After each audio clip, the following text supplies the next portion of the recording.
بسم اللہ الرحمن الرحیم۔ السلام علیکم ورحمۃ اللہ وبرکاتہ۔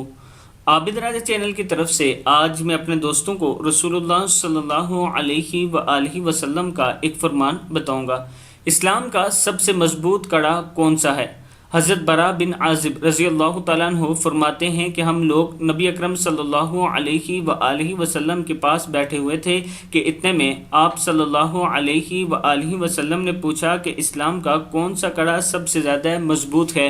صحابہ کرام نے عرض کی نماز۔ حضور اکرم صلی اللہ علیہ وآلہ وسلم نے فرمایا نماز تو بہت اچھی چیز ہے، لیکن جو میں پوچھ رہا ہوں وہ یہ نہیں۔ صحابہ کرام نے کہا رمضان کے روزے۔ آپ صلی اللہ علیہ وآلہ وسلم نے فرمایا روزے بھی اچھی چیز ہے، لیکن یہ وہ نہیں ہے۔ صحابہ کرام نے عرض کی جہاد۔ آپ صلی اللہ علیہ وآلہ وسلم نے ارشاد فرمایا جہاد بھی اچھی چیز ہے، لیکن یہ وہ چیز نہیں ہے۔ پھر فرمایا ایمان کا سب سے مضبوط کڑا یہ ہے کہ تم اللہ کے لیے محبت کرو اور اللہ کے لیے بغض رکھو۔ حیات صحابہ میں ہے، یعنی اگر آپ کسی کے ساتھ نفرت کرتے ہیں یا بغض رکھتے ہیں تو صرف اللہ کے لیے، اور اگر آپ کسی کے ساتھ محبت کرتے ہیں تو صرف اللہ کے لیے کریں۔